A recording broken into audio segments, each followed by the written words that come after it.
So lots of photographers have tried their hand at long exposure photography, but have you ever tried long exposure street photography? Well, don't worry if you never have, because we're going to take you on a trip to London and show you behind the scenes of what it's all about. Let's get straight into it. So I woke up nice and early to get the train down to London to find out that my train ticket had been cancelled due to engineering works. This meant a 2.5 hour coach ride to central London. Absolutely fantastic. So yeah, we've just made it to London, and yep, that's my house behind me. We've just had to lock it up, and we're going to be showing you some long exposure photography now. Now don't worry if you've never heard of it before, because we'll be taking you through step by step on how to do it, and it is the most fun you can have with a camera. So let's head off out and see what we can find.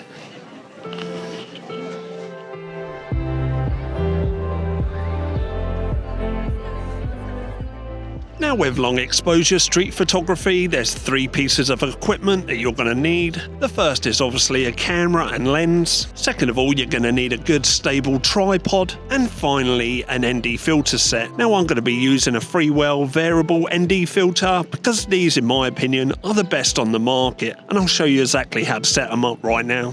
So we've got our camera set up with the lens on our tripod. Now you don't have to use any particular lens. In this case I'm using the Sigma 16mm though. And what we're going to do, we're going to use a step up ring. This is called a step up ring so that we can fit our variable ND filter onto the front of this lens. And all we do is screw on the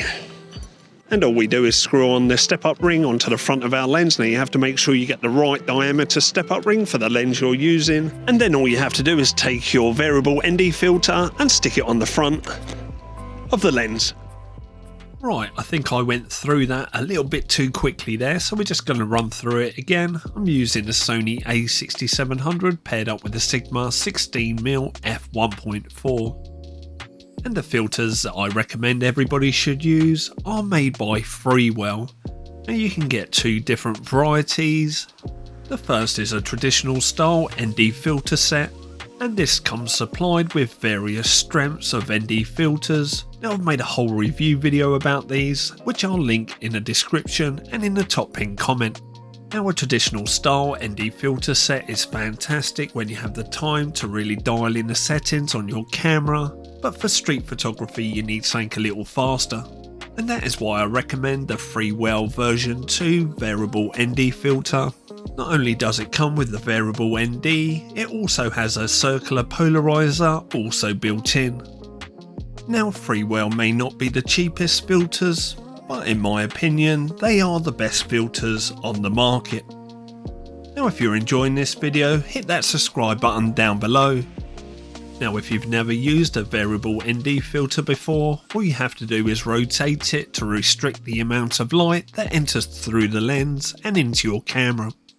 Now every lens will have a thread diameter on the front of it, and to make sure that our filters fit onto our lens, we have to use something called a step-up ring, which then increases the circumference of the front of our lens so that our filter will fit onto it. And because the Freewell filter system is magnetic, all we have to do is place it onto the front of our step-up ring. And just like that, the filter is now attached to the front of our lens.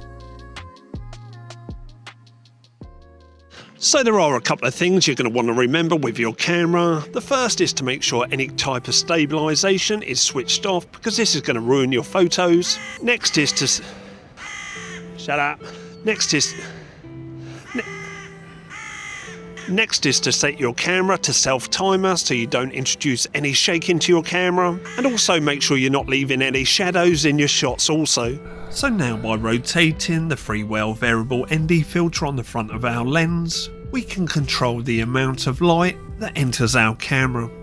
Now what we're doing is using that variable ND to slow down our shutter speed so that we get motion blur on anything in motion. And the great thing about this is you set up the camera once with the variable ND filter or your ND filter, and then you're pretty much ready to go for the whole day. Now if you're not sure how to set up your shutter speed, I'll leave a link in the top pinned comment, so go check that out.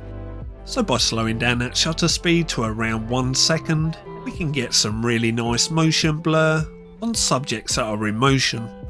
Now the amount of motion blur that's applied to the subjects that are moving is determined by how slow your shutter speed is, and this is ultimately controlled by that variable ND filter on the front of our lens. Now I must admit, this first photo straight from camera, there's something that I'm just not liking about it. Maybe it's the ghostly figures, but we can definitely do better than this, and we will be later in the video. And what's so cool about long exposure street photography is it forces you to look at your scene in a different way. All them things that are in motion you're going to add blur to, and obviously the things that are stationary are going to remain stationary. Right, let's see what else we can find. And that is really what makes great long exposure street photography photos, getting that balance right between subjects in motion and objects that are stationary. And with this scene here, we've got the cafe in the background with a fountain that are obviously stationary and the people that are in motion. And this is the result of that composition. Now we've got the shutter speed set to 1 second. And it really is giving us some crazy motion blur on the people walking past. Let me just quickly edit this in post. And there we go, that's added my own personal touch. Let me know what you think about it in the comment section below. Now, as I previously mentioned, long exposure street photography really does force you to look at your scene in a different way. What might work compositionally in a standard photo will more than likely not work for long exposure street photography, and vice versa. And here's an excellent example showing you the balance between stationary objects and objects in motion. And even though this is a still photograph, you know exactly which vehicle is stationary and which one is moving. Right, let me add my own personal touch to this image. And again, let me know your thoughts on it in the comment section below. So we're going to quickly stop this video for a quick message to all our viewers and subscribers. And no, it's not an advertisement. If you've ever suffered from social anxiety or worried about taking photos in public, then we have the solution for you. We've just released a brand new book called How to Overcome Your Fears of Street and Public Photography. And this is a guidebook with a 5-stage action plan for you to overcome self-doubt, any negative thoughts or anxiety when taking any type of photography out in public. So how do you get your hands on this book? Well, all you have to do is go to Tip Top Jar down below in the link description, or click this QR code here and pay £10 to the upkeep of this channel, and in return you get this digital download of this book worth £20 for absolutely free. So let me just repeat that again. If you tip this channel £10, which goes into the helping of making these videos, in return we're going to send you the digital download of this book worth £20 for absolutely free. So be quick, don't miss out on this opportunity to overcome your social anxiety of taking photos in public. Make sure you check out the link down below. And what's so cool about long exposure street photography is finding a location that you know will be perfect, but having the patience to wait for the right moment. Now normally we associate London with red buses, but on this particular occasion a yellow bus was passing. I think it works absolutely fantastically. Let me just add my own personal touch in post. And again, let me know your thoughts in the comment section below. Right, so I've been in London now for the best part of 8 hours. Let's see if I can finish the day on a high note. So we'll call this image 1. And we'll call this image 2.